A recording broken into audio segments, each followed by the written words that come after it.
we're to talk about how to raise a child of God.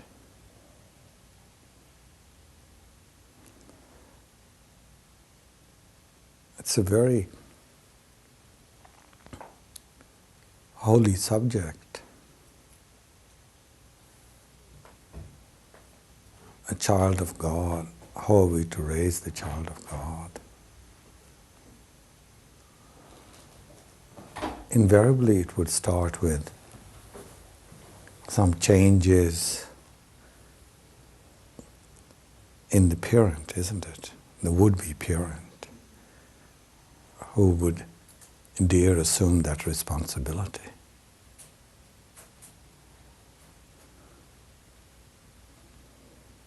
What kind of life would they have to live? What kind of child would they like to bring into the world? What virtue and what truth do they have to share with the child? What divine laws? Because with the child comes the light of heaven.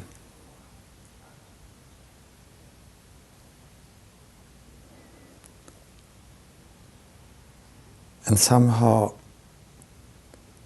it's very difficult for us to change as parents. Somewhere there is a natural urge that you need a child. You want a child. But the responsibility and the joy that goes with it is very demanding. And therefore, we want to fit the child into our scheme of things, into our values. Don't you question your values? Would you want the child to come to this world caught in rather relative values? Does it have any values?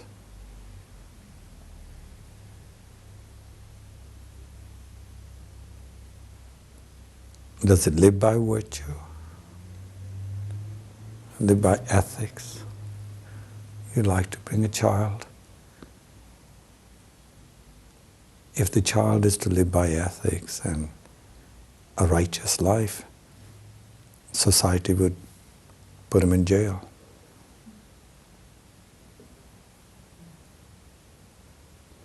What school would you send him to?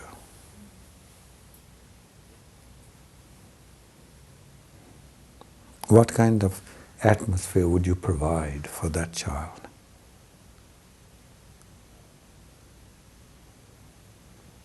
Is a child to be born out of lust, a need of bodies? What kind of need do you have for the child?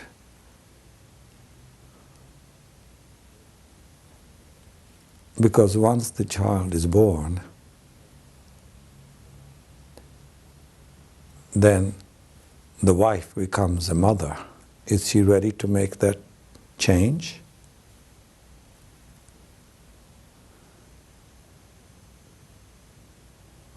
She's no longer, so to speak, a wife. Pleasure-seeking,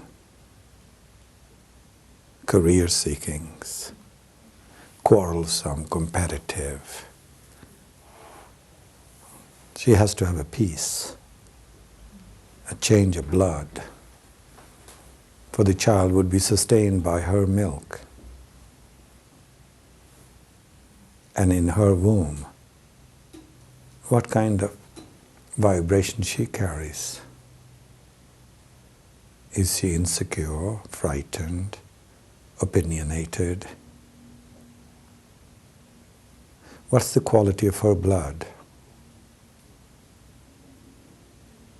What kind of a parent would attract a certain kind of a child? Is she inspired by the noble seed of a man whose child she wants to bear? Does she have that discrimination?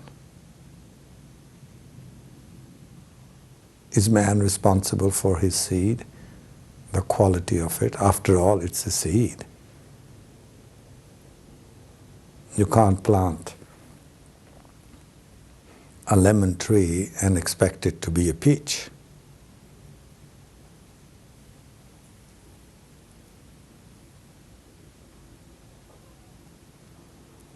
So there are many questions.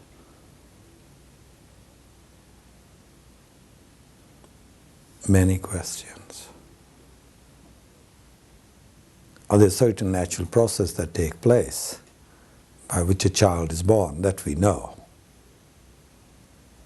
And then we can plead helpless. What can I do? I send the child to school.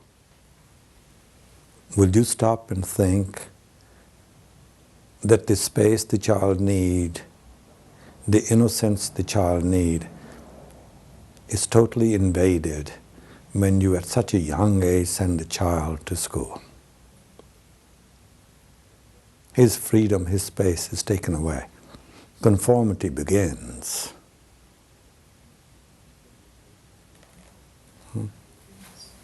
Can you afford to give your child 8 years or some length of time when the child is totally carefree? You love the child, that's what everyone says. But you love the law too, the man-made rules.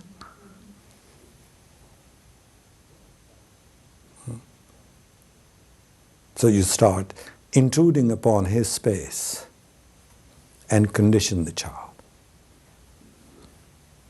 Is that not criminal? The child is vulnerable, the child is innocent, and the child is helpless. What does this mean? It means that what is innocent, whether it's the child of man or the child of sheep, is a lamb or a fawn or a colt or a calf. Have you ever seen they inspires no fear because they're innocent? Have you ever seen young lion and tiger cubs? They are adorable. What makes them adorable? Because they're innocent, and what's innocent doesn't have the ability, the fear, to harm another, to hurt another.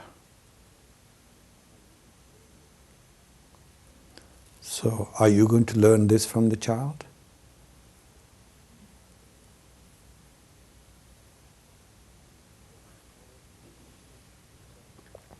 And then because the child is innocent, vulnerable, helpless, so to speak, your heart wells up with love. Will you allow the child to introduce you to that innocence and to that love? Would you learn? Or would you merely teach?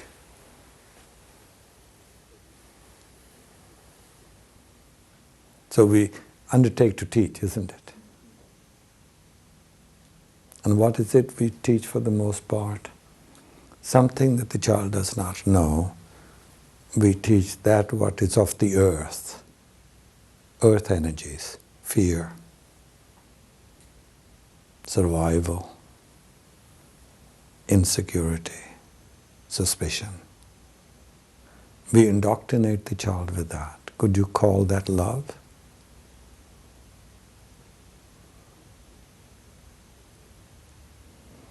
If during the impressionable age you could protect what the child was born with, the child may never know what fear is. may never know nationalism and therefore will not have any hate for abstract people that he may never get to know. But when you have your radios and newspapers you live by, don't you think that that will affect the child too? Do we know to be a parent?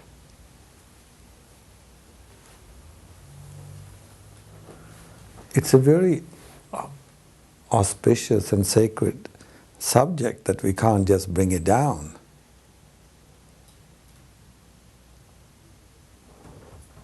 You see, and we begin to see this, the entry of child into the material world, so to speak, that it renews. And since the child is an extension of both parents, could a divorce ever take place if you had a child? Could you ever react to one another in his presence? And if you could not react, that's mother and the father, would the child know what reactions are? Would you receive these gifts because you are endowed with a child of God? So there are so many changes that the parents would have to make. So the child brings something rather unique into being, that when we love the opposite sex, the man, the woman, and the woman, the man, which is also a very tender and very beautiful relationship, if it's not just sexual, if it's just not a release of tension, that you're under pressure and you have sex to release tension. And you use each other's bodies. And that's how the seed gets weakened and the blood gets changed. And you become drugged by those needs of your own, needs of the senses. And somewhere that need of pleasure, that need of companionship, that need of human warmth becomes more and more important. And as it becomes important, the ground from which a child is born is not a right ground. Between man and wife, sex is a beautiful thing. It's no taboos about it, not to make it good or bad, or feel guilty or so. But can we just look at it? What is it? In its purest form, in a form of where there's not the insanity, the perversion, there it becomes real because it awakens in one, the husband, an overwhelming sense of wanting to give what he has, not what he wants. So the meeting of man and woman introduces them in a selfish world where each one thought for himself. For the first time, they met someone that break all the barriers away and violate all the laws of self-centeredness and selfishness. But you discover the love in your heart for the other, and you have something to give.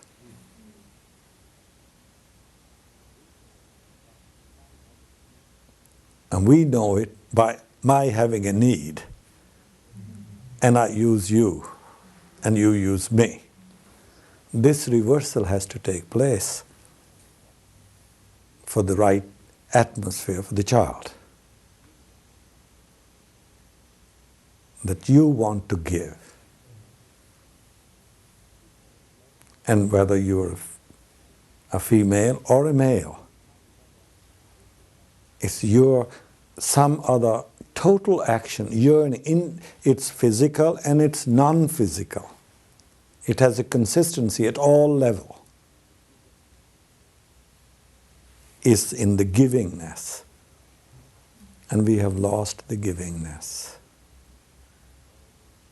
We are always unfulfilled, always lacking, and therefore manipulate to get something. And then that's your seed.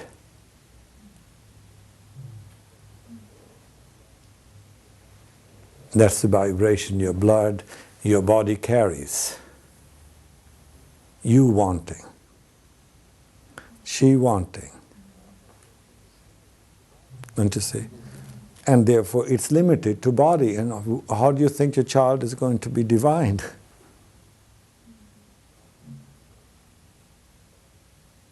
Are you there? And then since we make that kind of the need to have, the stimulation becomes our need. All right, so conception takes place. Some wise people have said that's when the life of the child begins. The anthropologists, the Chinese think that's when it begins, not when the child is born. So it may be a lot more accurate thinking that that's when it begins. And then both the parent has the responsibility of being in harmony with one another, because now they're introducing another life, a life in the womb. And if there is harmony and there are laughters and there are no pressures and there's caring for one another, would that not be transmitted to that child? So when does the action begin? It probably began when you were a child, when you fell in love with someone, and that love was not an attachment.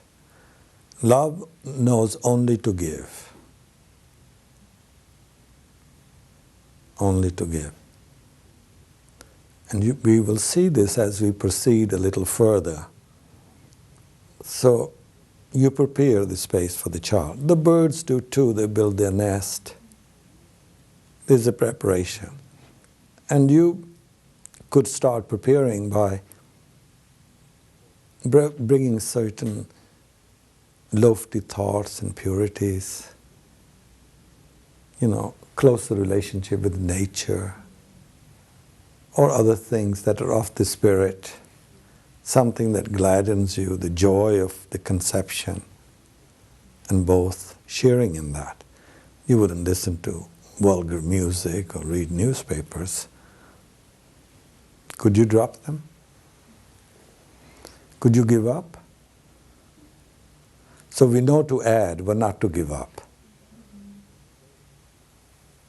And the child's going to need space. And the child would be born, and you haven't made the space. Don't you see? So then you will intrude upon his space. And I wonder if a child ever has a space that belongs to him, but because he's vulnerable and innocent and helpless.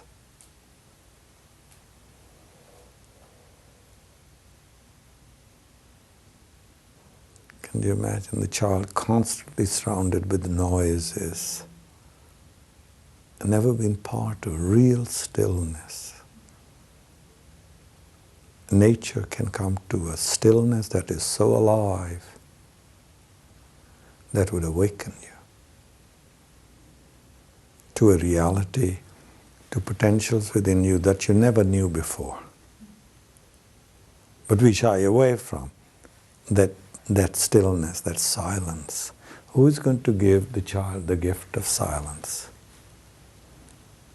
Where do you think love is born? It's born in the stillness of silence.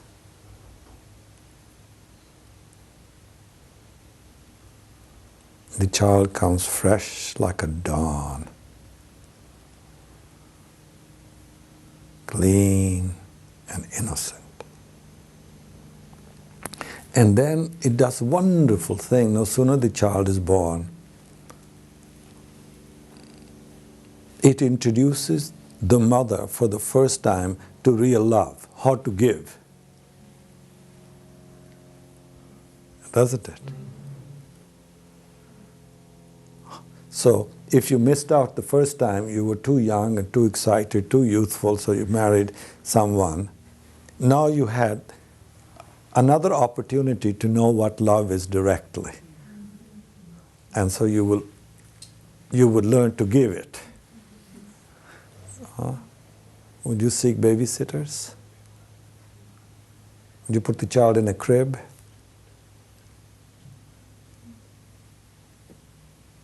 What would you do?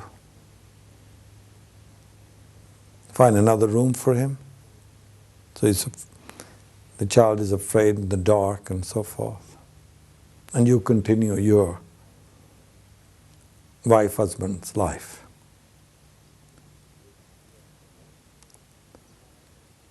And then also, the child then teaches one involuntarily to love, because it's aroused in me.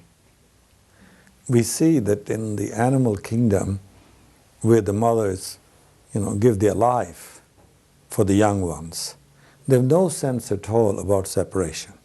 They think it's themselves. Is not child your own extension too? And the child does the same thing to the father. So it's brought two hearts to knowing what love is. Could you ever think enough a child that introduces you to your real nature, and your real nature is what he needs or what the child needs to be surrounded with? How the self-sufficiency of the child, if we are willing to learn.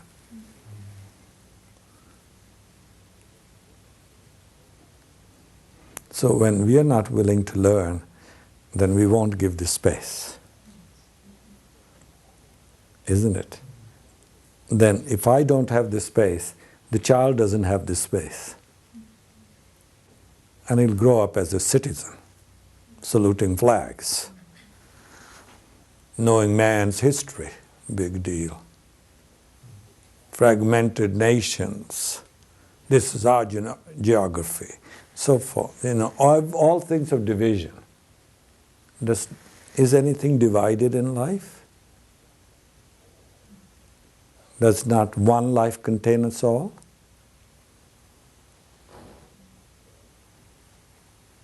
It's a tremendous responsibility. And there's so much more to it. And I would say that because naturally when the child is born, there is another awakening in the parent, just like the milk appears in the breast. That's just natural, isn't it? And similarly, other awakenings take place within the parents. But the parents can always justify, we have to go to the office. And we have to put the child in the school. Well, you sold the child to a corporation that's now going to computerize him and have him be a manufactured clerk, a mechanic, or this or that and so forth, so he can get a job. And probably the child never has the opportunity to find out what his own abilities that the child brought to extend never get discovered, on the most part. So since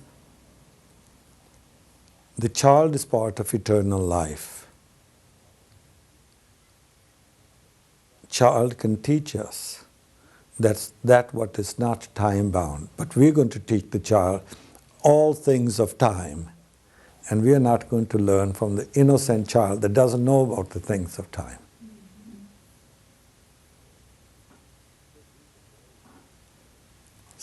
So these are very deep questions. Anyone has the time?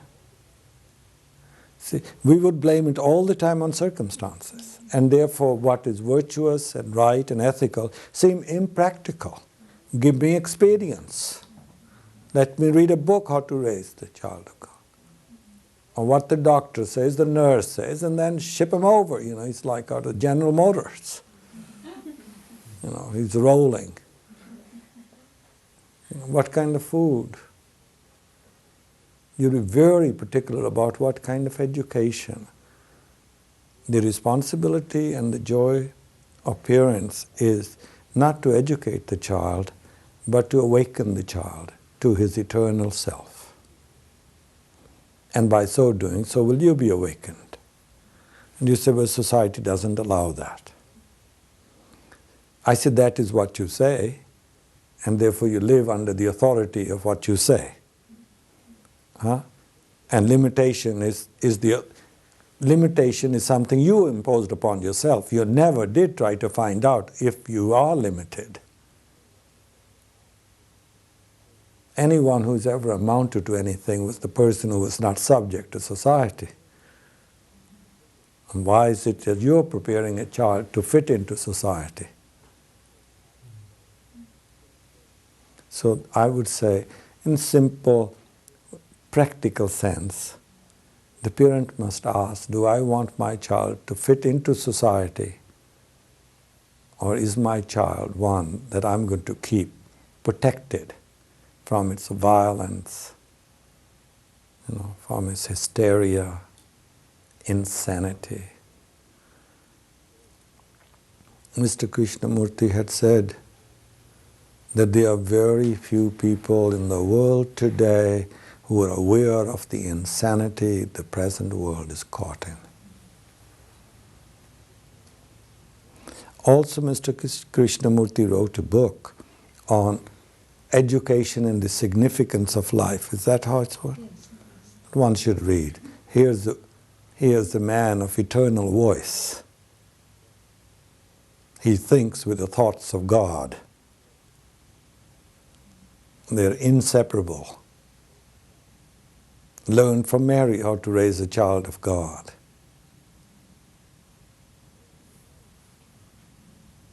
And learn from Mary who she was. I think she was 16 when Archangel Gabriel came and told her she'd be with a child. She's not even married yet. And what do you think would take place? 16-year-old girl in an age where they would stone you in the name of adultery. The brutality of man, judgment over others, and the ability to punish. Don't you want your child to be free of that? Is it not a punishment to make a child a citizen rather than a human being?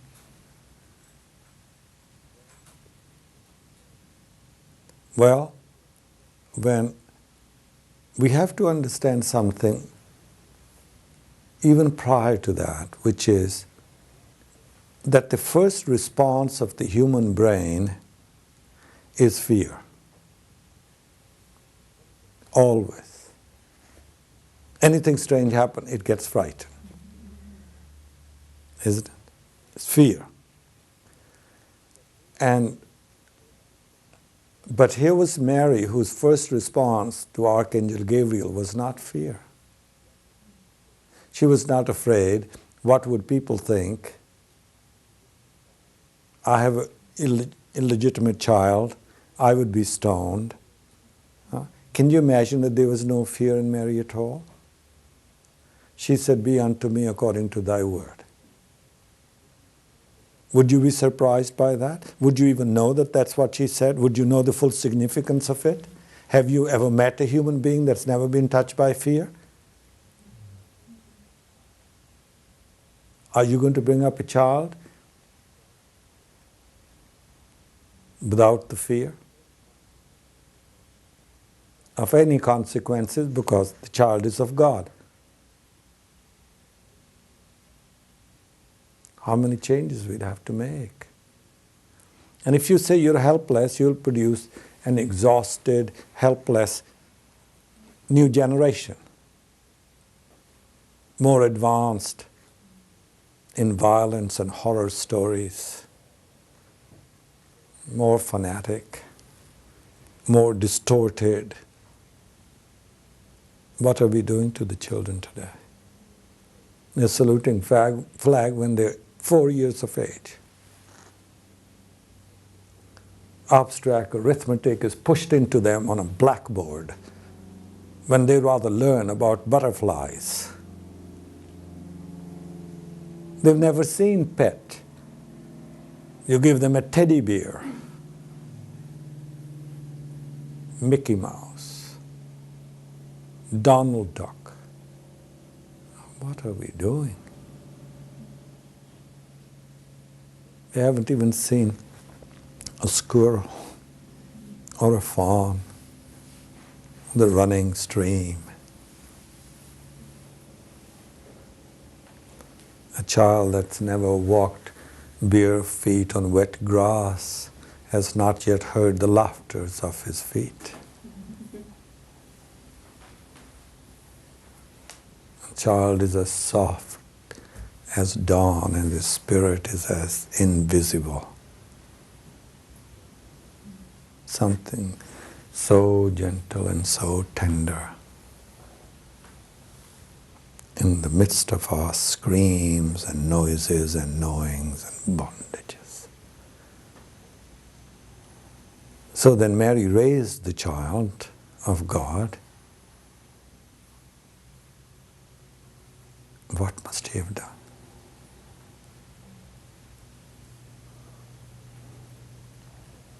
And then you see her in the sculptures of cathedrals in Europe, not holding the child to herself, but giving the child to the world. Indeed, she gave a child to the world, and the world crucified him.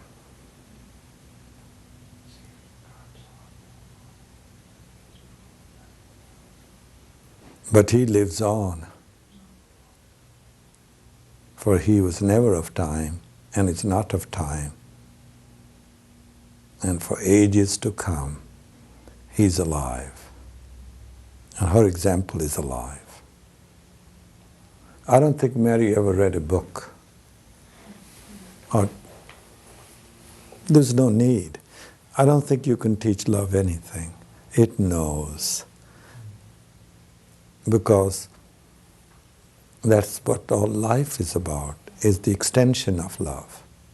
Every flower blossoms out of its joy of being.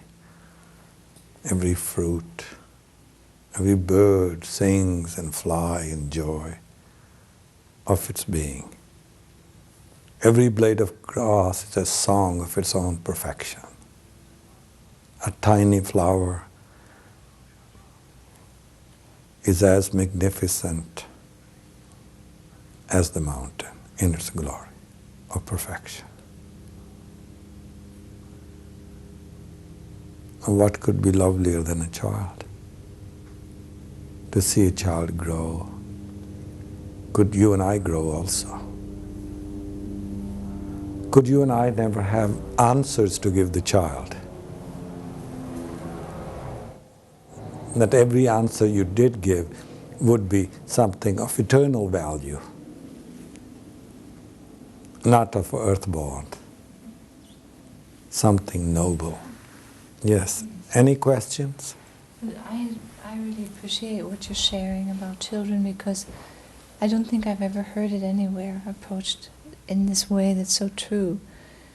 And I see that women especially have lost touch with their real nature, and we've been so distorted from anything real inside, either that ability to give, or even when a child's born, there seems to be a natural instinct to protect and to nurture this being that's come, and yet we very quickly begin to violate those instincts and go against it because of many different things, ambitions within or unfulfillments, other things.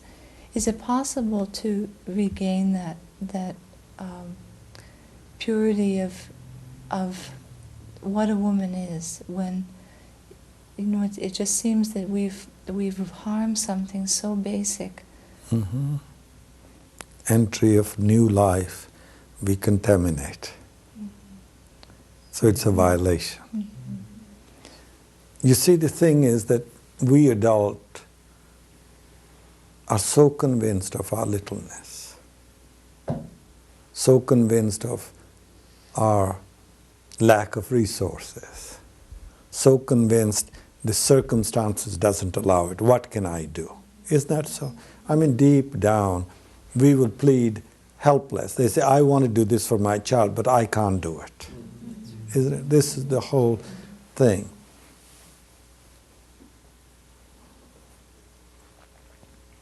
But that's your assumption. I think the child, if you were to be honest with the child, and you were to trust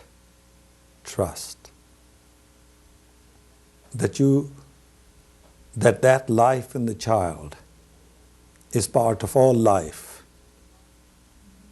you see, and the life has its own perfection, own holiness.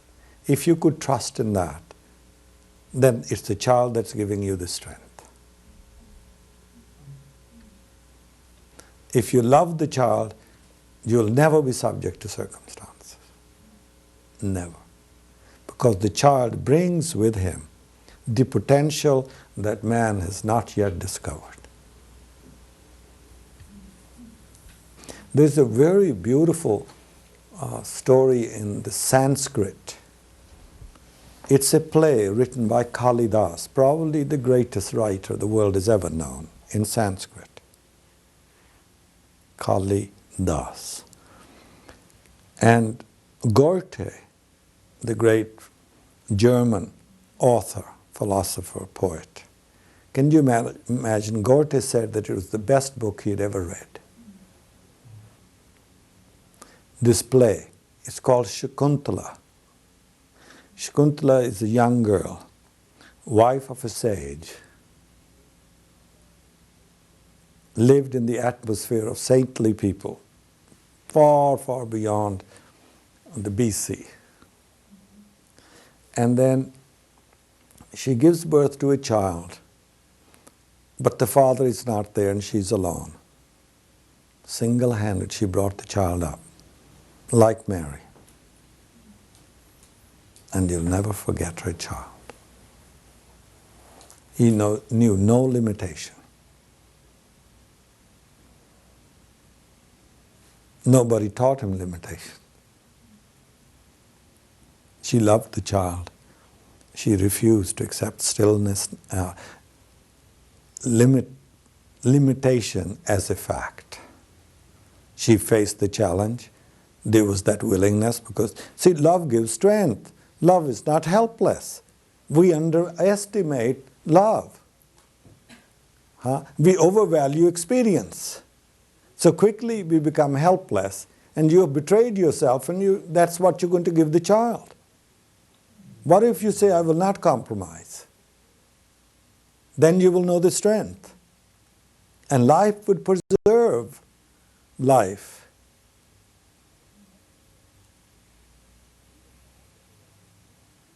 We don't have that reverence for life. We just know how limited I am, how weak am I, what can I do? You can explain it away. Because you have options to love. You have options to love. So, as we talk about it, the child, how to raise the child of God, this was a book I had written because some mothers came to me and they start talking about children, how to raise the child of God. That's out of which I was writing here, man's life is a blessing upon the planet. Would you believe that man's life is a blessing upon the planet? I can give you facts about that. That man's life is a blessing upon the planet. Who do you think is going to bring the kingdom of God to earth? Isn't it man?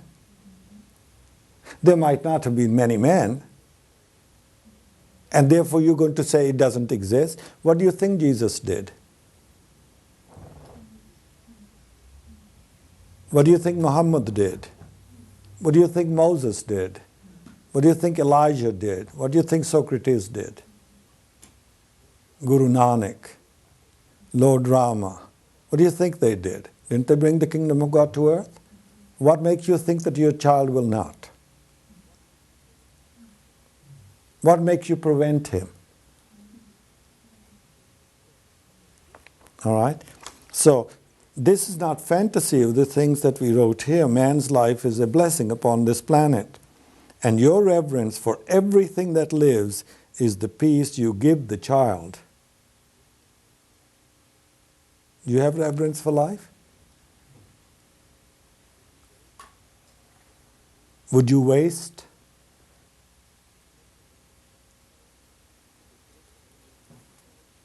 It took only one Moses to free the slaves, part the sea and start a new civilization, one Socrates to influence the course of thought for centuries. Your child is no less than they, for it is relationship with eternal laws that makes man virtuous. Relate your child to eternal laws.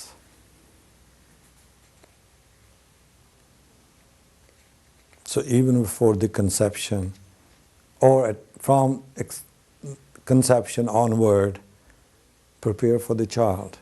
Birds build their nest, and you better find out how to relate with the eternal laws. Because he's a product of eternal laws. He's going to be born at a certain point where planet situations are different places. He will carry the vibration of that moment when he's born. So every moment there's a different vibration. Life is living. So he is related then. Isn't it? And you're going to take him away from the whole of which he's a part and make him into a citizen. Your fragmented religions, he's a Muslim, he's a Hindu. Why? What are you going to teach him?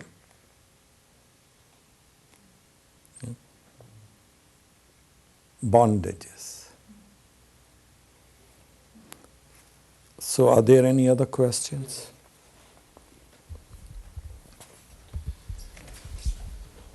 The standard of a parent that you've discussed tonight is inspiring, and in some ways also it helps me reflect on everything that I've given to my daughter, who's 7 years old now. And I can see that for the most part, anything that she's been given is from my own conditioning and my weaknesses. And I'm wondering, one weakness in particular has to do with the confidence or the helplessness that you've referred to as our inability as parents. Or it's a convenience. It's an irresponsibility. I can hide myself. And since other people probably around are also irresponsible and live at the level of expedience, we never get to know a Shakuntala or a Mary or a virtuous father who will not compromise.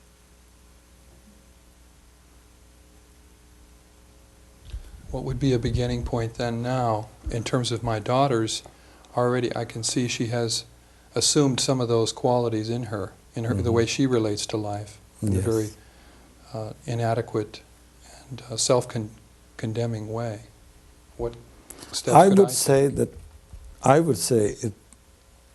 the one thing that would help greatly is certain transformation to take place within the parent. We believe in guilt. We believe in punishment, isn't it? And we believe in sin. And I'm a lowly worm. If you read the Course in Miracle, it would take those notions away. I am under no laws but God, says the Course. I will not value what is valueless. This is what the parents need to know. and your knowing it is a way the child would know it. Don't educate the child. Educate yourself to undo misperceptions, narrow-mindedness and bigotry and helplessness, and the child would not know it. And I think in that sense, A Course in Miracle is the best of mother and father to the parents. It takes away all those priest-ridden fears, don't you see? And it doesn't believe in attack thoughts, it doesn't believe in punishment, or it says, forgive them for they know not what they do. It brings to one's attention, I mean in a deep, profound way, I am sustained by the love of God. So, Course in Miracle would provide the atmosphere. A different way. And then, do not be afraid. You cannot free the child from being conformed by society.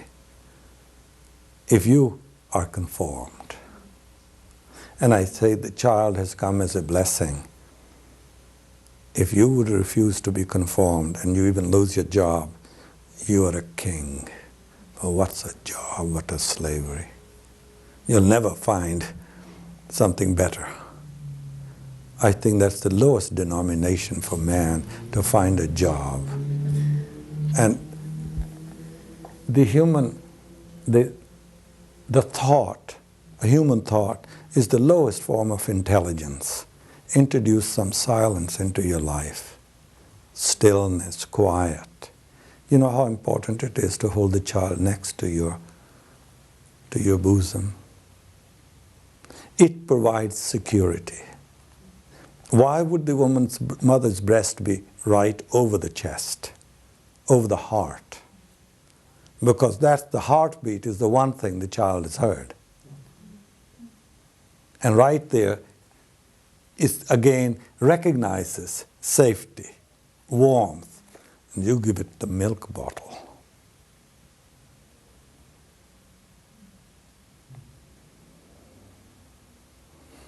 It's difficult not to feel guilty for having violated the principles that you bring to light here.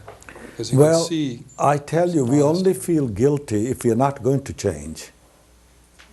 It's another excuse then. It's poisonous. You'd rather be guilty than change. Would you be guilty if you changed? You'll be delighted. We want to be so pious. I feel so guilty. Why? Why don't you change rather than feel guilty? Then you'll be thrilled. You come to a newness. And it's life that brings one to newness, and it's you that wants to be guilty. Now tell me if that's not insane. Which side are you on? Why did you bring a new child into being if you're not going to be renewed yourself?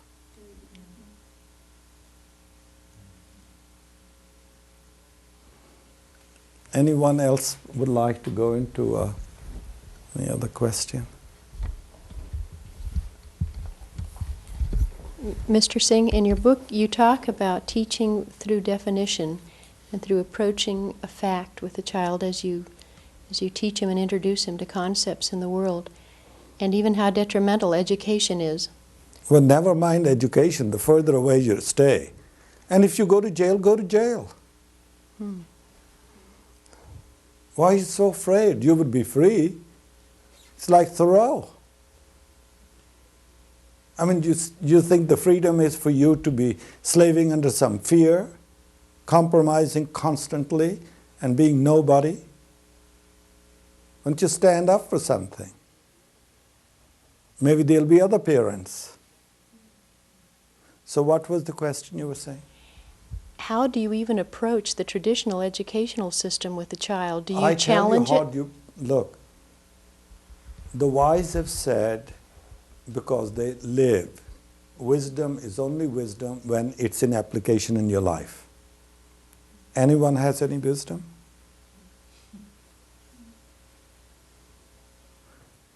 He says, I have guilt. No, you rather have guilt than wisdom. Are you seeing it? So I said, if you had wisdom in your life, which you don't think society doesn't need it. Society wants you to come and type, do some paperwork. It's no longer in need of wisdom or virtue. You function. A job is given to you and you do it. You acquire a boss. But if a person was wise, what would be the wise person would do for the child? Would teach the child a fact, and then another fact, and then another fact. Do you know what this is? It will revolutionize your life too, because when you're dealing with fact, and fact, then opinion, assumption, fear, all the bondages are gone, isn't it? And you'll have to find what a fact is and what an opinion is. A fact is independent of time. And so is a child independent of time if you would introduce the child to fact rather than your assumptions and prejudices and fears. A fact is never afraid. What a gift you'll give yourself to give the child. Don't you see? Teach them a fact. This is very revolutionary. Well, I relate with Crystal, your daughter, and I talk about fact. She said she was afraid. I asked her if she had seen a deer. She said, yes, but I'm afraid. I said, why are you afraid? When you're afraid, then that's something within you. Where there is fear, fear wants to hurt another. I said, if you met a fawn and you were not afraid, and therefore you won't hurt the fawn, you could walk gently, without a sound. Stretch your hand as you walk, slowly, slowly, slowly. It's not even a movement that you're making, but life itself. And I said, you offer the fawn something, and you could keep that hand still, it would come. It's your stillness that would take the fear away. Can the parent be that still with the child? The child would come to peace instantly. It's the stillness the parent imparts to the child. The mother imparts the stillness when the child is nursing and she strokes the child. That's how bonds are established. We live under the pressure of time. And you don't want to step out of the pressure of time. You want me to teach you, say, don't question the time pressure. Don't affect my insanity. That I got to do or I won't survive. No, tell me what I should do. And so I have to start compromising to fit your definition. I don't think that is what Mary did. I don't think that is what Shakuntala did.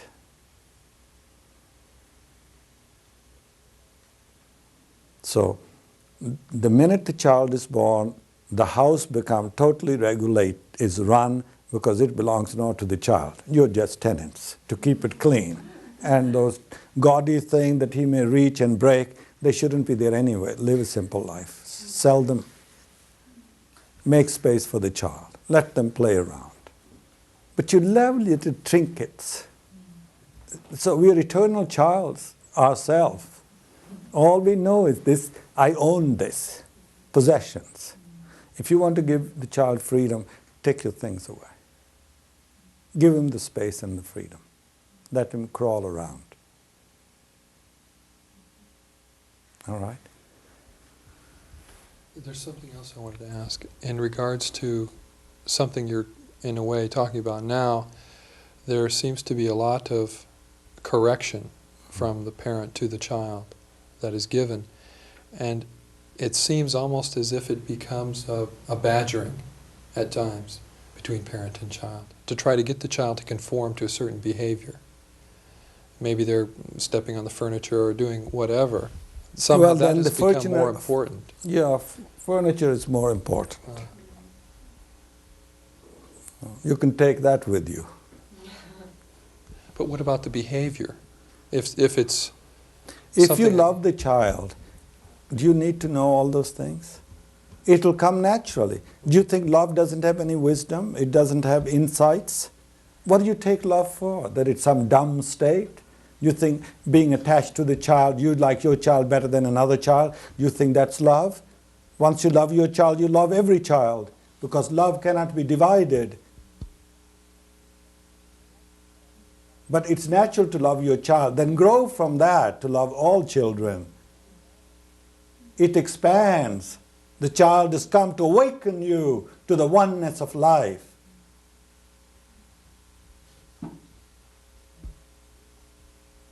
But we want to fit the child into the world. Okay? It's child of God. Because life is of God. And we are part of that. We are created in His image, and so is the child. A child is entrusted to you. And how you bring the child up will show who you are. Child brings all the resources that it needs from the day it's born to the day it's going to live, to the last breath on this planet. Everything is perfectly provided for the child. Child comes to liberate you, for he's the child of God. Let's surround him with love and blessing. Every child you see, anywhere. There are children. They're not just the parent's child. Thank you.